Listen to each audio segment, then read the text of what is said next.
Y dijo el Señor: Tú eres Pedro, y sobre esta piedra edificaré mi iglesia.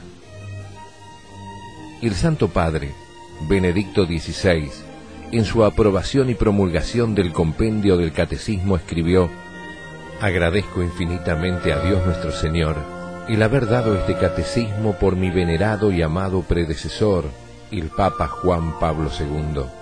Estos, la Iglesia, el Papa y el Catecismo, son los fundamentos de esta catequesis de primera comunión. En nombre del Padre, del Hijo y del Espíritu Santo. Amén. Ave María Purísima, sin pecado concebida. Bienvenidos, queridos amigos, a nuestro curso de preparación para la primera comunión, este curso que está orientado a los padres y a los catequistas. Mónica, ¿cómo estás? Bienvenida. Muy bien, muchas gracias, contenta. Bueno, y hoy terminamos nuestro primer gran bloque de este curso, que quienes escuchaban la semana pasada les recordaba que este curso tiene dos grandes momentos, son las primeras 20 lecciones que vemos el Antiguo Testamento y sobre todo los mandamientos, y las siguientes 20 lecciones que son el Nuevo Testamento, la historia de la vida del Señor, y también como temas así fundamentales los sacramentos, la Iglesia, nuestro Señor, en fin. Así que bueno, hoy terminamos con la historia sagrada y vamos a hablar de Judas Macabeo, y terminar este bloque, que dice así: concluyó por fin el cautiverio de los judíos en Babilonia. Que estaban la semana pasada, recordarán las historias que contábamos de Daniel, allí, primero con Nabucodonosor, luego esos avatares que tuvo todo el pueblo de Israel, ¿no? Como el Señor lo cuidó y lo llevó, y una historia, en fin, hasta hoy, ¿no? La verdad que la historia del pueblo judío es una historia de grandes problemas, ¿no? Bueno, aquí estamos ya ingresando en lo último antes de la venida de Jesús, ¿no? Entonces, bueno, regresaron al país de Canaán después de haber estado exilados en Babilonia, y allí el pueblo elegido construyó el templo. Pero no lograron vivir en paz.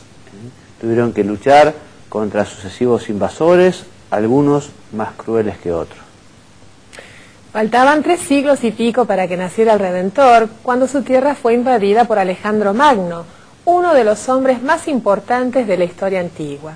Luego sufrieron la ocupación de egipcios y persas. Un rey sirio, Antíoco III, saqueó el templo de Jerusalén y se llevó sus tesoros. Su sucesor, Antíoco IV, hizo colocar en el templo una estatua de Júpiter y desató una terrible persecución contra los judíos. Durante ella mataron a los 7 hermanos macabeos y a su madre por negarse a despreciar la ley de Dios. Entonces se levantó contra Antíoco un sacerdote israelita llamado Matatías, que se retiró a las montañas y armó un ejército para hacerle la guerra. Murió Matatías y lo sucedió como el jefe de ese ejército un caudillo ejemplar, amigo de Dios y defensor de las buenas tradiciones de su pueblo. Era este Judas Macabeo, que llevaba el mismo apellido de aquellos 7 hermanos que entregaran heroicamente sus vidas antes que pecar. Derrotó a 4 grandes ejércitos sirios, reconquistó el país de Canaán, purificó el templo profanado por Antíoco y restableció el culto del Dios verdadero. Antíoco andaba peleando con los persas cuando se enteró de los descalabros sufridos por sus generales a manos de Judas Macabeo. Con motivo de esas malas noticias, se enfermó de tristeza y murió. Judas Macabeo cometió un error, sin embargo. Después de triunfar sobre Nicanor, un oficial bastante competente que enviaran contra él, se alió con Roma, que era por entonces la nación más poderosa del mundo. Ese fue un error político y sobre todo una señal de desconfianza hacia Dios, que lo había protegido hasta aquel momento sin que le hiciera falta ayuda de nadie. Roma iba conquistando toda la tierra conocida. Junto con sus defectos tenía virtudes notables. Contaba con buenos soldados que, organizados en legiones, aseguraban el orden a su paso. Había forjado un derecho, el derecho romano, que aún es modelo de equidad. Su lengua, el latín, permitía que se entendieran entre sí gentes de muchos países y todavía se utiliza en la liturgia católica como un signo de universalidad. Pero ocurre que si uno busca un aliado demasiado fuerte, corre el riesgo de que ese aliado lo termine dominando. Y eso fue lo que resultó de la alianza entre judíos y romanos. Al llegar el momento en que nacería el Salvador, los romanos ocupaban Canaán, aquella tierra prometida por Dios al viejo Abraham para su descendencia, cuya historia acabo de contar. Los tiempos estaban maduros, los plazos se iban cumpliendo, la espera llegaba a su fin. Algunos judíos piadosos y conocedores de las profecías observaban los sucesos que ocurrían en Belén, pues, según estaba anunciado, allí nacería el Redentor anunciado.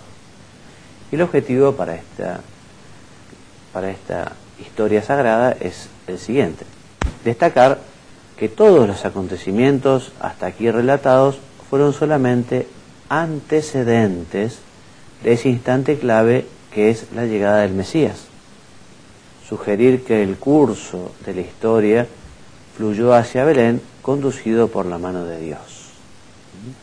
Efectivamente, el centro de la historia de la humanidad es nuestro Señor, Jesús. Después de el pecado de nuestros primeros padres, Adán y Eva, después que perdimos la posibilidad de ese encuentro con Dios, Dios fue tan bueno que perdonó a Adán y Eva y les prometió un Redentor, un Salvador. Pero bueno, esto que hizo el Señor al principio de los tiempos, con la creación del hombre, tardó mucho tiempo. Y la llegada de Jesús y la vida de Jesús en el mundo es lo más importante que ha sucedido en la historia de la humanidad. Para nosotros que creemos que Jesucristo es Dios y que además creemos que Jesucristo vive, a la hora de leer la Escritura o la historia sagrada, no es una historia pasada, sino que estamos estudiando algo, y ya lo veremos en adelante, ¿no? Estamos estudiando la vida de un hombre que vive hoy, o sea, Jesucristo vive hoy. Entonces yo les animo, ahora que comenzamos con el Nuevo Testamento, que especialísimamente lean con devoción los Evangelios, o que se consigan una muy buena vida de Jesús, que relate la información de los Evangelios y que los meta también un poco en la geografía, en la historia, en las circunstancias, que a veces el Evangelio no lo trae, pero un libro sobre la vida de Jesús, de un buen autor, que hay muchos, que les puede ser de gran utilidad. Conocer la vida del Señor, conocerlo para qué, para amarlo, para imitarlo, conocerlo para tratar de parecernos a Él, porque en definitiva el camino de santidad pasa por el conocimiento y el amor de Jesucristo.